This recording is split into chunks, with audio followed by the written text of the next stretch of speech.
Más allá de las noticias, un análisis profundo de los temas que impactan nuestra sociedad. A fondo con Amador Rodríguez Lozano. Amigas y amigos, muy bienvenidos a otro programa de la serie A Fondo con Amador Rodríguez Lozano.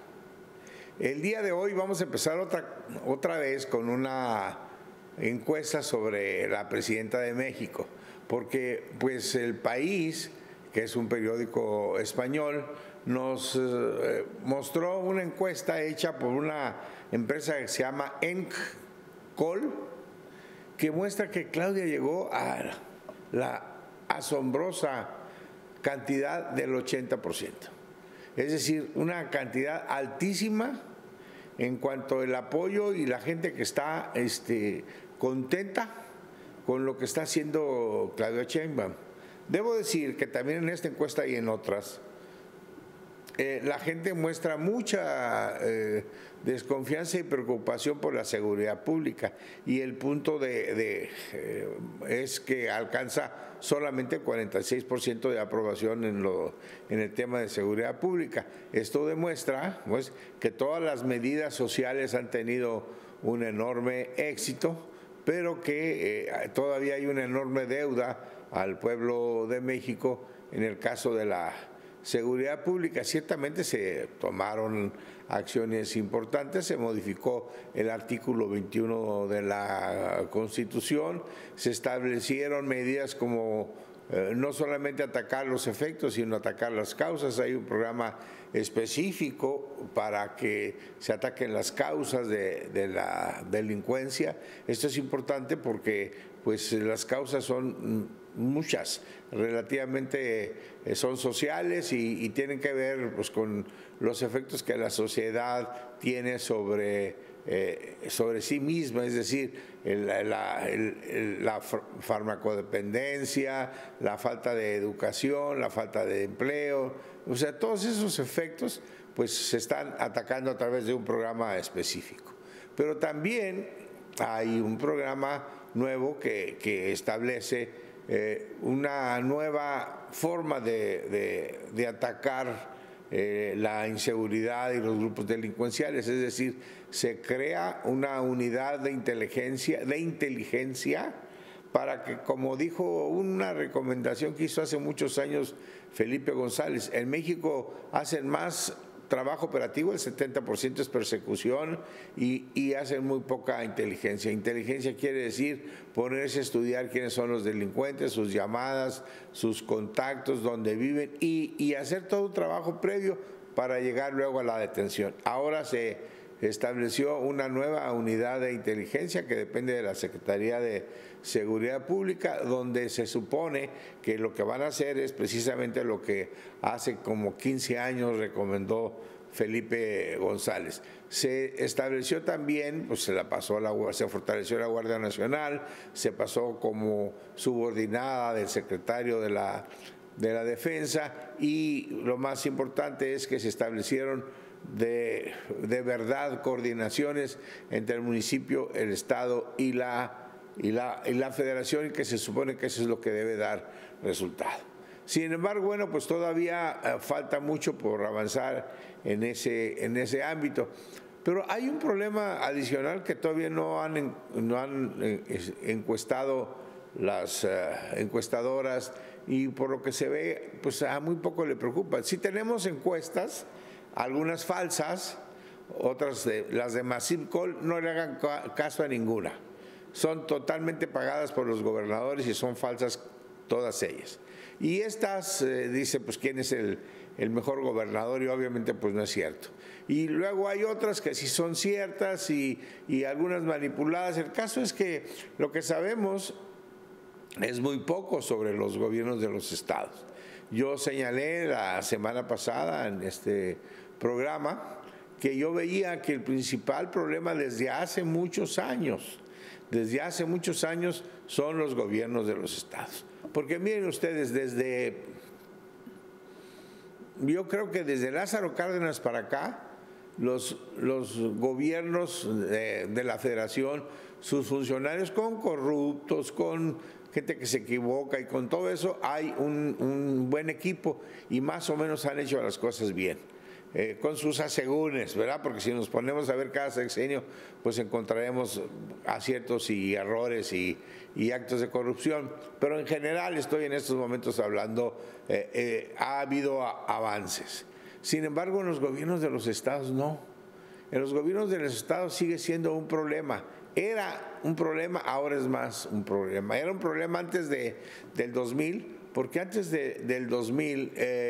siendo pues el sistema del PRI, en donde el presidente de la República tenía la designación presidencial, que es decir, uno de los elementos que Carpizo clasifica como parte del presidencialismo mexicano, es decir, una facultad metaconstitucional de designar a su sucesor, y tenía además el control del PRI, que era el partido mayoritario hegemónico, por no decir de Estado, y además, bueno, a través de la Secretaría de Gobernación se establecían una serie de controles que pues estaban muy atentos a lo que hacían los gobernadores de los estados. El hecho de que el presidente nombrara a su sucesor, el hecho de que el presidente tuviera el control del partido mayoritario y que la Secretaría de Gobernación fuera muy fuerte, pues impedía que hubiese desvíos, o no muchos, en los estados. Había siempre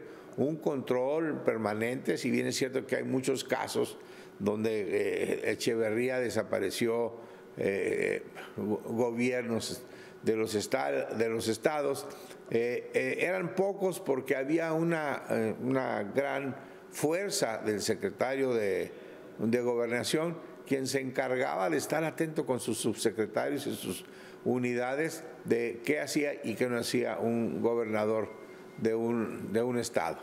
Pero a partir del año 2000, cuando se cae el gobierno del PRI y se inicia la época del PAN, se supone que había un cambio paradigmático y que el PAN venía con una actitud totalmente distinta. El caso es que no fue así, porque el PAN lo único que hizo fue pues llenar los huecos del PRI y tratar de ser una versión panista de lo que fue el sistema de partido hegemónico. El candidato el secretario de Gobernación de Fox fue Krill, quien pues ha sido eterno candidato a todo y siempre fue un secretario de Gobernación muy débil. Y entonces los gobernadores en la época de Fox hicieron absolutamente lo que se les dio en la gana, porque se dieron cuenta pues que no tenían ningún tipo de control, nadie les llamaba la atención, y desde ahí viene el problema que aún tenemos. Bueno, Calderón tuvo 3 secretarios de Gobernación. El primero se cayó del avión y se murió. El segundo, Blake, que era paisano de nosotros, se cayó en un helicóptero y dicen que lo mataron. Y el tercero, bueno, hubo 4, porque Gómez Montt lo nombraron y luego también lo quitaron. Ya no me acuerdo quién fue el cuarto de Calderón. Pero el caso es que sus secretarios de Gobernaciones no hicieron ningún control, Alfredo, sobre los gobernadores, y dejaron que siguieran haciendo lo que se les venía en gana. Y desgraciadamente, bueno, pues esa misma actitud, ¿no?, se ha venido arrastrando. Los gobernadores hacen lo que les da su gana. Y ese es uno de los problemas, porque se ha convertido en un problema. Y estaba siguiendo tu repaso en el tiempo de cómo había venido trabajando o cómo se habían venido resolviendo algunos problemas de los gobiernos de los estados, y se convirtió en un problema efectivamente a partir de que ya no tuvieron, digamos, ningún contrapeso, y que en la mayoría, en la enorme mayoría de los estados, cuentan con una mayoría en el poder legislativo promovida por ellos mismos, lo que les da pues todo el poder a nivel estatal, o buena parte del poder, y con ello pues no se ha podido hacer una reforma que tenga que ver con este tema, porque ahorita lo mencionas tú ahorita, pero es un tema sobre el que no se discute. curiosamente. Parece que nadie se da cuenta de ese problema. Se da cuenta. Y Claudia, pero también lo hizo AMLO, pues se rodea de los gobernadores, sin importar lo que ellos andan haciendo, lo que ellos andan haciendo. Sí, y entonces hubo tantas críticas, perdona que te interrumpa, con el de gobernador de Veracruz, y no pasó absolutamente nada. Sí pasó, está en el gabinete empleado.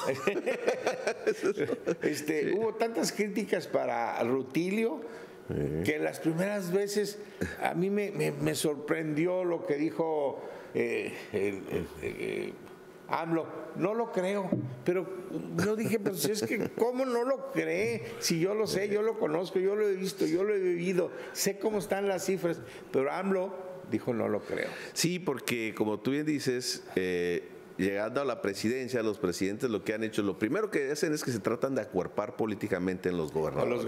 Porque saben de la influencia que tienen en sus estados, para bien o para mal. Entonces, nadie ve ese problema y el problema sigue avanzando, como tú dices. Pero ahorita es al revés. Claudia Sheinbaum es la que le da la fuerza a los gobernadores. Yo vi unas encuestas sobre los peores gobernadores del país, y el primero creo que es el de Michoacán, y luego el de Guerrero, y todos esos estados que tienen problemas con el narcotráfico son los... Sí, y dentro de, digamos, de la gente que está a favor de la 4T, aún los que participan en las redes, medios de comunicación, pues, por ejemplo, el tema del gobernador de Sinaloa no se menciona como un problema, ¿no? Sí. Cuando es el elefante en la habitación. Todo el mundo lo vemos, pero nadie habla de él dentro del grupo gobernante. Del grupo gobernante, ni la presidenta, ¿no?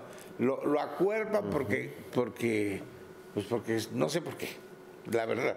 Sí, es amigo de AMLO, no lo sé. El desgaste que ha sufrido ese gobernador. Pero no hay controles sobre los gobernadores, ¿no? Porque los gobernadores manejan su Congreso, porque los gobernadores manejan al Poder Judicial, porque los gobernadores manejan al fiscal, y en la mayoría de los casos los gobernadores controlan todas las presidencias municipales. Entonces son reyes. Son virreyes, como se decía anteriormente. Anteriormente. Entonces hacen lo que les da la gana. No, pero son de Morena, y Morena les dio el voto, y entonces pueden hacer lo que quieran.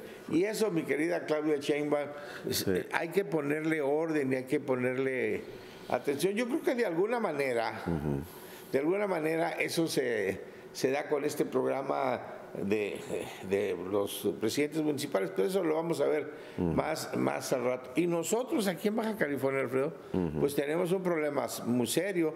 ¿Por qué? Porque en la Ciudad de México, yo viví muchos años en la Ciudad de México, tú también has vivido. Los problemas de Morelos repercuten casi de inmediato, no tanto. Los problemas del Estado de México son problemas de la Ciudad de México también. Claro. Los problemas de Hidalgo, pues sobre todo los del agua, ¿no? Porque el río, ¿no? Afectan al Estado a la Ciudad de México.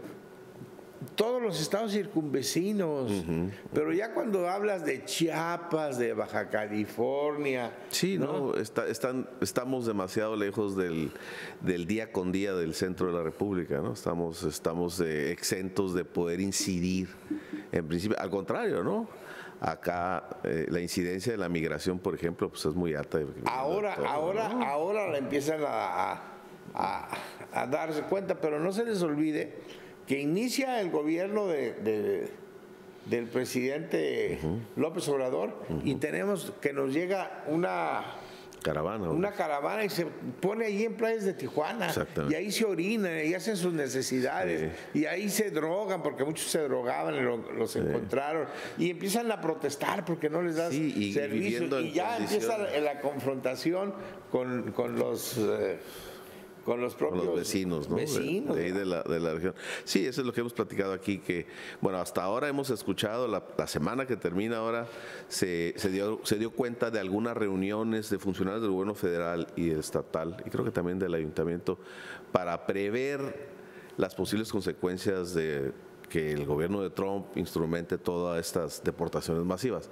Pero yo insisto en que este tema de la migración tiene que ser casi el que esté en el centro, por lo menos en la ciudad de Tijuana, en el centro de las políticas públicas. Porque Sí. haya o no haya deportaciones masivas, la presión que sufrimos. A ver, dime una cosa, ¿qué pasó recientemente?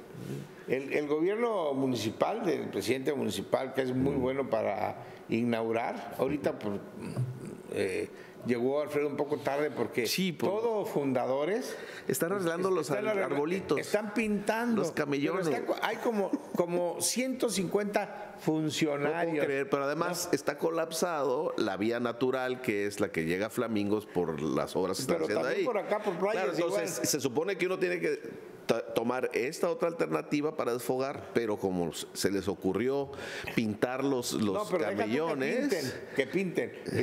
Hay como 200 funcionarios carros ahí. sacándose fotos para luego sacarlos, trabajando. y no por se dan cuenta Tijuana. que Han generado un caos. están generando un caos, pero efectivamente por eso llegué un poco después, no lo podía creer. Pero, bueno. Pero a ver, acuérdate que se hizo una reforma constitucional para que tuvieras atención con la gente. Si tú le dices el día sábado vamos a tener una jornada de limpia en Fundadores, tomen otras rutas, tomen sus precauciones, vengan más, pero por aquí no. O espérense al día 30 que van a inaugurar supuestamente la obra del distribuidor vial, que es el que ha tenido en jaque a todo el tráfico que viene a Tijuana desde el sur. Ya nomás faltan 10 días o un poquito más. 30, dijo hoy el Yo secretario. creo que los arbolitos y los camellones no les hubiera pasado nada, se esperaban 10 Pero bueno, días, pero- es un poco dar esa impresión La sentida con mucho de que tiempo. se está haciendo mucho. Regresamos con este tema, vamos a una pausa.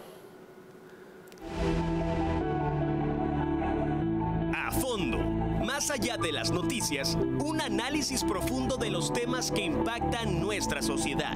A fondo con Amador Rodríguez Lozano. Vamos a regresar, Alfredo, al tema de los gobernadores, que son el problema del país. Eso, por supuesto, lo digo yo y algunos analistas, pero Sí, pero es un tema no discutido, ¿eh? nadie lo discute. Un tema no discutido, no analizado, porque Porque tiene que ver con la representación. Tú votas por una gente y esa gente ya cree que ya puede hacer todo por ti. Que tiene cheque en blanco, Hemos ¿no? querido avanzar, López Obrador lo propuso a que avanzáramos al referéndum, pero se quedó en la letra como lo hicieron antes otros.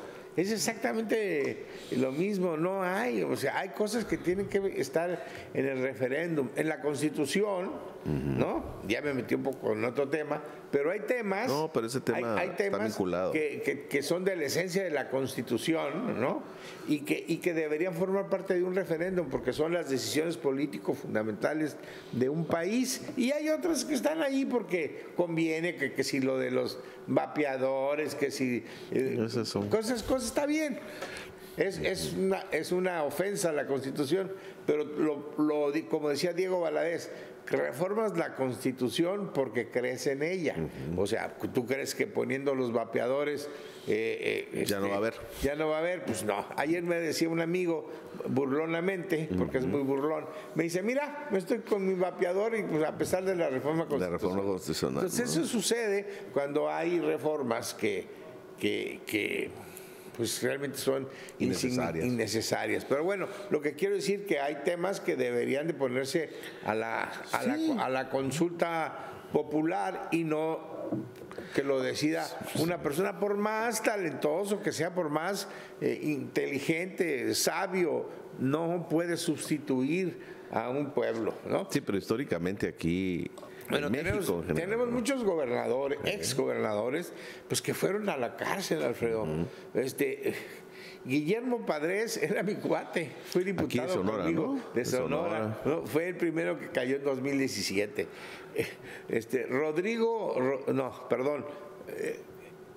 Rodrigo Medina. Sí, de Ese no lo Nuevo conocí, León. de De Nuevo León, ¿no? era De Nuevo una gente León. así Muy serio, muy serio, ¿no? Era como la versión de Peña Nieto, pero para Nuevo Pero León, ¿no? Nuevo León, a la cárcel. A la cárcel. Tomás Yarrington pues, siempre fue un ave de tempestades. Fue diputado conmigo, fue el último que se aprobó en ese colegio electoral, que a mí me tocó ser el presidente de la comisión calificadora de los diputados. Los Duarte. No, este Duarte, un ladrón. Los dos Duarte de verdad se peleaban uno al otro. No, Roberto Borges no lo conocí.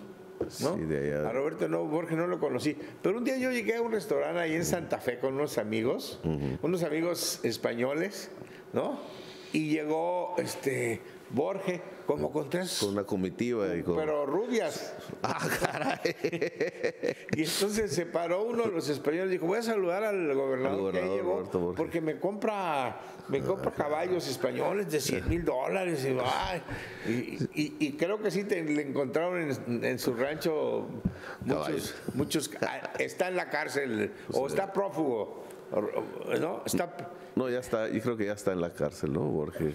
Bueno, no recuerdo. Bueno, y luego pues tienes ahí a otros que son es que no alcanzo a leer, yo ya estoy medio seguido. Bueno, Eugenio Hernández también fue mi compañero diputado federal. También de Tamaulipas, se ¿no? sentía la última Coca-Cola en el desierto y también fue uno de los varios gobernadores de Tamaulipas que han terminado en la cárcel. Acaba de salir. Sí, acaba de salir, ¿no? Y luego ese otro de Tamaulipas, Juan José Torres López. Torres López, no, yo no lo conocí, no sé quién sea. Pero yo creo que no, el nombre debe estar mal porque ha de ser el hermano. El hermano de es el que asesinaron. Ahí se equivocó nuestro productor. Este es el que asesinaron y su hermano Emigdio, ¿no? Fue sustituto y se quedó ahí. También lo encontraron.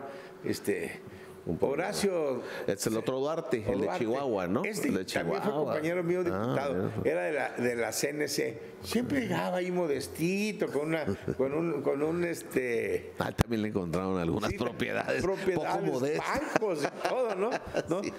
Era muy barbero con Beatriz Paredes, porque estaba en la CNC. Iba y lo saludaba y jefita, jefa. Sí, este ha sido este exgobernador ha sido la manzana de la discordia en varias disputas dentro de Chihuahua con la actual gobernadora y el anterior gobernador, ambos del PAN. Sí. Porque uno decía es que uno contribuyó a proporcionar información para que pudieran procesar al exgobernador Duarte y la actual gobernadora aparentemente ha hecho todo por ayudarlo. Bueno, y el famoso el gober precioso. El gober precioso. Marín, que le de triste memoria. De triste memoria, ¿no? De Puebla. Y otro de Aguascalientes que se veía también muy serio, muy bien portado. Femat, ¿no? Reynoso Femat, también defraudación fiscal. Sí. Y que sí salió un pillo, y ahí se demuestra cómo hace falta operación Enjambres en todos los estados. Claro, porque le encontraron vínculos con el crimen organizado, ¿no? Con el crimen organizado, su procurador. Los dos están en los Estados Unidos detenidos por delincuencia organizada, ¿no? Organizada, ¿no?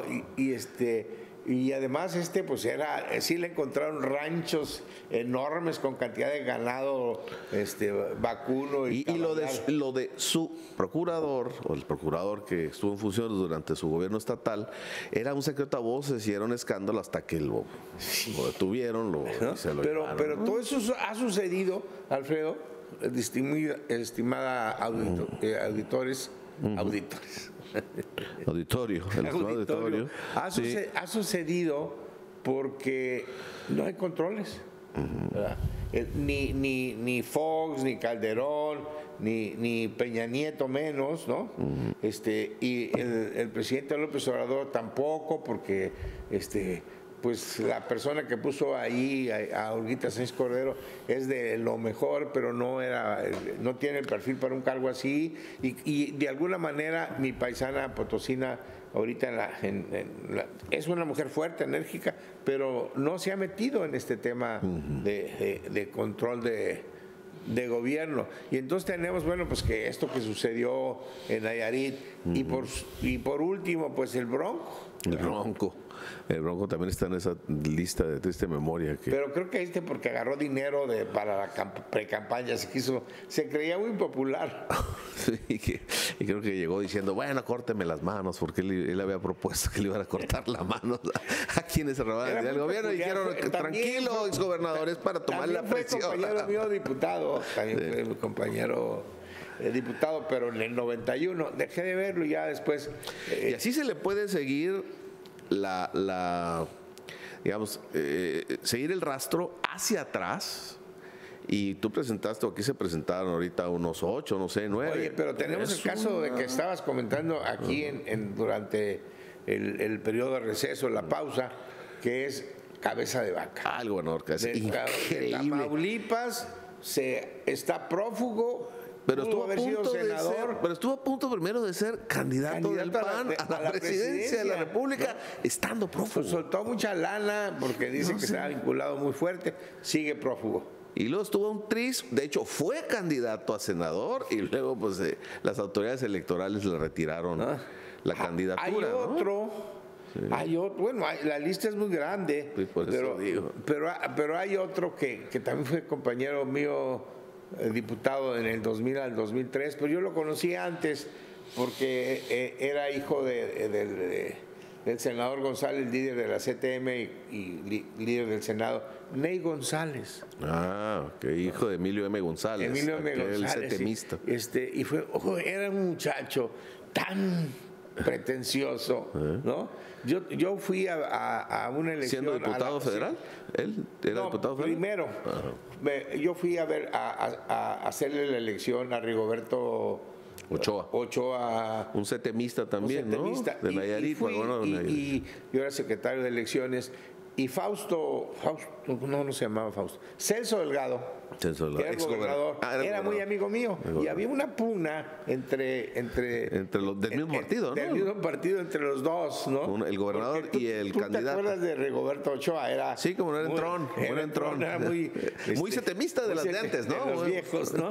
Y entonces fui yo y lo senté y resolví a tratar de que resolvieran todo. Y en ese inter, mientras se organizaba la elección por parte del PRI, que yo era secretario de elecciones, se me acercó Ney, que no era nada, era un muchacho que era tan pretencioso y me quiso dar órdenes, por cierto, pues lo mandé con cajas destempladas por quién sabe a dónde. Y así conocí a Ney, pero además usaba el pantalón aquí, arriba del ombligo, era así muy afectuoso, ¿no? También con Beatriz, no, muy afectadito, ¿no? Bueno, pues Ney, después de que salió, o durante su gobierno, porque fue presidente municipal, diputado, presidente municipal, gobernador, ¿no? Y no hay controles, entonces se despachó con la cuchara grande en Bahía de Banderas, pues que es el control de todo Nuevo Vallarta, Puerto. Es que es la continuación de Vallarta. De Vallarta, pues el famoso Ney, pues hay 2 órdenes de aprehensión contra él y no lo encuentra. Bueno, son 2 casos, uno del PRI y otro del PAN, que son 2 pillos que siguen libres. Vamos a una pausa y regresamos. A fondo. Más allá de las noticias, un análisis profundo de los temas que impactan nuestra sociedad. A fondo con Amador Rodríguez Lozano. Les pedí que, Alfredo, pusieran en la pantalla esta famosa foto, que ahora la conocen como la foto maldita, pero en su tiempo Enrique Peña Nieto presumió, dijo, miren, todos estos son el futuro son una nueva generación de priistas. Nueva generación de priistas, de políticos. Y la mitad de ellos terminaron en la cárcel. Y la mitad de ellos terminaron. Y a los otros porque no les buscaron. Y la mitad de ellos terminaron en la cárcel. Bueno, pues el primero es Arturo Núñez, ese no terminó en la cárcel, entrando de izquierda a derecha. El que sigue es Moreira, lo detuvieron, pero luego salió, y luego sigue Rodrigo Medina, ese sí está en la cárcel, y luego después atrás está Granier de Tabasco, que creo que también estuvo en la cárcel. Y luego viene mi cuate Juan Sabines, que está de cónsul en Miami. No, en Tampa. En Tampa. Y luego allá ya se hizo territorio chapaneco. ¿La Secretaría de la Cancillería? No, Florida. Florida, porque en Tampa está Sabines y en Miami está el Pillo de Rutilio. Bueno, después a un lado de Juan está el gordito Duarte de Veracruz, ¿no? Y luego está el otro Duarte de Chihuahua, también en la cárcel. Dos. Luego está el presidente, y luego ahí asomando la cabeza como lombriz cabezona, está Fausto Vallejo. Ese no terminó en la cárcel. Pero tuvo que pedir licencia porque acuérdate que encontraron a su hijo. ¿Esto fue en Michoacán? En Michoacán, ¿verdad? Echándose un café con la tuca. Y haciendo una negociación. Entonces, pues, a Fausto no le quedó otro remedio más que renunciar. Y luego sigue el otro Borges, que está todavía perdido. Y luego sigue el gobernador de Puebla que murió en el accidente. Y luego está mi amigo Graco Ramírez, que aquí vive en Coronado.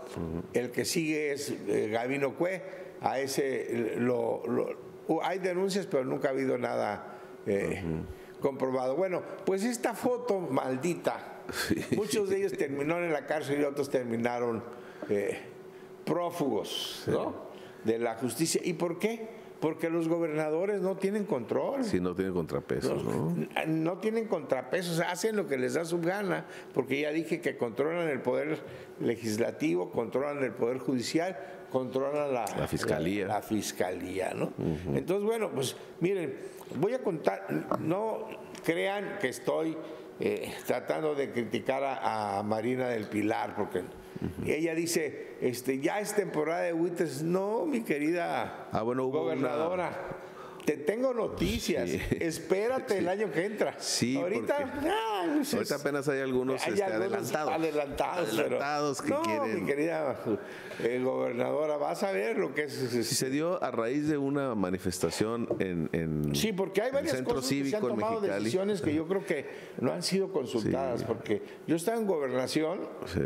Y siempre llegaban los gobernadores y le decían al secretario subsecretario, fíjate, vamos a hacer esto, ¿tú cómo la ves? No, pues va bien, por lo menos, ten cuidado en esto, o vamos a hacer esta reforma, ¿tú cómo la ves? No, pues ten cuidado, ya no se hace eso. Cada gobernador es un pequeño feudo sí, feudal, ¿no? A nivel nacional se decidió que los poderes judiciales de los estados se eligieran, pero en todos los estados del país es el 100%, pero 50 en una temporada. Sí, lo van a revelar por mitad, ¿no? Aquí dijeron, no. Aquí van todos. Aquí van todos. Eso va a ser. Nada más. ¿Por qué van todos? Pues porque Marina tiene el control de los que se va a decidir y ella quiere dejarle a los siguientes gobiernos todo el poder judicial, todos los jueces, todos los magistrados que se lo deban a ella. Si a nivel federal, que hubo toda esta decisión política a rajatabla de hacer la reforma, se tomó como precaución el solamente renovar en la primera, digamos, tanda a la mitad de los juzgadores para que no hubiera una desestabilización de si todos llegaban nuevos y vamos a ver qué hacer. Si a nivel federal se hizo eso y luego se replicó en la mayoría de los estados, no se entiende por qué aquí dijeron, no, aquí van todos de una vez. Y hay algo que a lo mejor no le comentaron a Marina, porque luego sucede que llega gente y la convencen con mentiras. Fácilmente. Va a venir, gobernadora, este año, la entrada en vigor del Código Nacional de Procedimientos civiles, que va a hacer que los juicios sean orales, ahora en civil y familiar. Y creo que mercantil también. Mercantil ya hay algunos. Bueno, civil y familiar. Ajá. Y esos son la mayoría de los juicios que se dan. Sí, son la enorme mayoría de juicios del Poder Judicial, sobre todo en el Estado, de los estados. ¿no? Entonces, imagínense, van a nombrar en este año, dentro de 6 meses, a todos los jueces. Sí, y simultáneamente los nuevos jueces van a tener que estar como malabareando entre llegar, los que no estaban adentro del Poder Judicial, un poquito acostumbrarse a todo eso y luego instrumentar una reforma que, como ya vimos en la reforma de los juicios orales, está bien complicada, porque va a haber un relajo, no solamente por la enorme cantidad, ¿no? No solo porque no participa más que un grupo de ella, porque ya mostró la prensa escrita y en varios portales muestran pues que los 3 que van a calificar la elección de los aspirantes es un policía y 2 asesores del diputado Molina. Es decir, no hay participación de mucha gente que podría opinar. El criterio es que tengan 8 de calificación, que sean nacidos en México, y bueno, no sé qué pruebas más van a poner, pero de aquí a junio no terminan en prepararse. La oralidad es un problema. Sí, el migrar hacia la oralidad es un problema. Cambiar todo. Miren, Felipe Calderón, que aprobó la reforma oral en el sistema penal, dio 9 años, 9 años de gracia para que se prepararan 2007, 2014, 7 años. Para que construyeran la infraestructura. ¿no? Y todavía hay serios problemas en la instrumentación. Ahora que me hizo favor la gobernadora María del Pilar de acusarme falsamente y que tuve que ir al juzgado, Alfredo, me di cuenta que lo complejo que es, ¿no? Y la necesidad. El juez y el secretario, les mando un saludo afectuoso y un reconocimiento por su imparcialidad y su profesionalismo, bien complejo, porque se tienen que saber un montón de cosas. Y todo ir resolviendo sobre la marcha. Conocer muy bien los códigos. No van a poder. Quien haya convencido a Marina que el 100% y no le dijo lo que viene en la oralidad, y eso, pues, ¿qué sucede? Pues porque nadie la supervisó, no fue a decirle a la secretaria de Gobernación, porque sabe decir, no, hombre, yo debería estar en su lugar, ¿no? Entonces, bueno, pues eso va a tener problemas muy serios sobre el... Es el único estado que va a renovar. Es el único estado que va a renovar el 100% juzgadores en esta primera elección. En este julio del 25. Es el único. Bueno, a nadie le interesa. Va a haber una enorme abstención, de mí se acuerdan. Luego, por eso digo que hay cosas que debes de preguntarle al pueblo. Ahorita está sufriendo, ¿no? Lo de tomar la decisión de las placas. Eso de las placas ha sido un problema, igual que aquí por el agua. Le han salido, le crecieron los enanos, ¿verdad? No, es que el tema de las placas ya lo habíamos visto en administraciones panistas y había cierta resistencia, pero al final se terminaba imponiendo. ¿Por qué? Pues porque en algún lugar hacen esos metales. Ese muchacho que no me quiere a mí el papayo, al inicio del sexenio de Jaime Bonilla, quiso venir a hacer las placas. No, él no las hace, él era un intermediario. Las hacen en México o en Guadalajara. Entonces vienen y te ofrecen 150 pesos, 200 pesos, 300 pesos por placa, cada juego porque se los compres a ellos. Por supuesto que no se le compró y pues... por eso no me quiere, entre otras cosas. Sí. Aprovechando, es que hay dinero, hay corrupción. Claro, ese tema de las placas ha sido un histórico de... Y el aumento a los camiones. Eso sí, impacta directamente, ¿no?, a la población, porque pues la gente tiene que trasladarse y obviamente hay y sin haber hecho ninguna campaña previa, el hecho de que tengas que tener un teléfono inteligente, no todo el mundo tiene. Hay los que tienen sus cacahuatitos ahí baratos, sí. De una tienda de autoservicio donde las venden. No, es teléfono inteligente para pago electrónico, pues igual, compañera gobernadora, pues alguien le dio falsa información, pero esto lo estoy diciendo para demostrar cómo los estados toman decisiones Sí, a rajatabla, ¿no? Y sin importar o sin medir las posibles consecuencias. Y bueno, siempre hay que preguntarle al que sabe y siempre hay que cubrirse. ¿Cómo la ves, secretario de Gobernación? Voy a hacer esto. A ver, te voy a mandar con el secretario de no sé, miden el agua a los camotes. Y estamos viendo que Claudia Sheinbaum no ha aumentado ningún servicio. ¿Por qué le aumentas? Bueno, porque yo sospecho que es por el método que se había utilizado antes, en el que pasando una elección le dejas ir al pueblo dos medidas que le van a impactar directo, ¿no? Es decir, porque finalmente ya votaron, ¿no? Entonces ahorita es cuando ya votaron, ya la siguiente elección falta mucho. Bueno, no sé, un poquito sospecho que esa es la razón. Jaime Bonilla tenía muchas presiones para que aumentara el precio del agua, ¿no? No quiso. Sí. Yo no voy a darle esta carga adicional al pueblo de Baja California. Y se resistió. Y bueno, otro ejemplo, que esto, la verdad, desde la semana pasada aquí lo comenté. ¿Quién asesora a la gobernadora? ¿Por qué decir, si quiero, hago la reforma porque tengo los votos? Es decir, como dije yo, ¿qué dije yo la semana pasada? El Estado soy yo.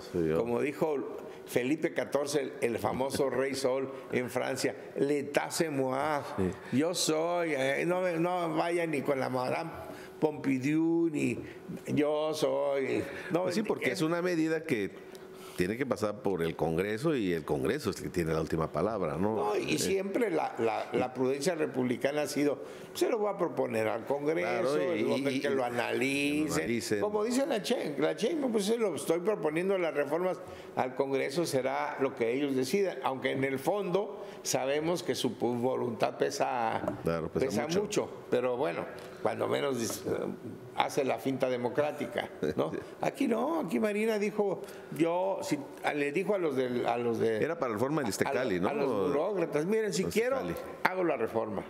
Pero lo ha hecho 2 veces. Cuando el Congreso no aprobó la reforma de desaparición de los órganos autónomos, y dijo, no, pero mañana lo va a hacer,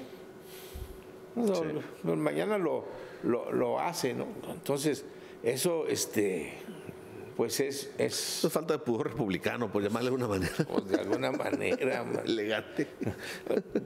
Fíjate que yo creo que la reforma, lo que propone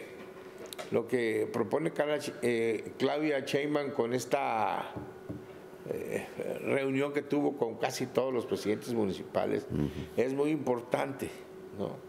Porque le quita el control de los dineros a los gobernadores, ¿no? Y lo va a manejar ella directamente en una mezcla de recursos con los ayuntamientos y el Estado, ¿no? Esta historia es muy vieja.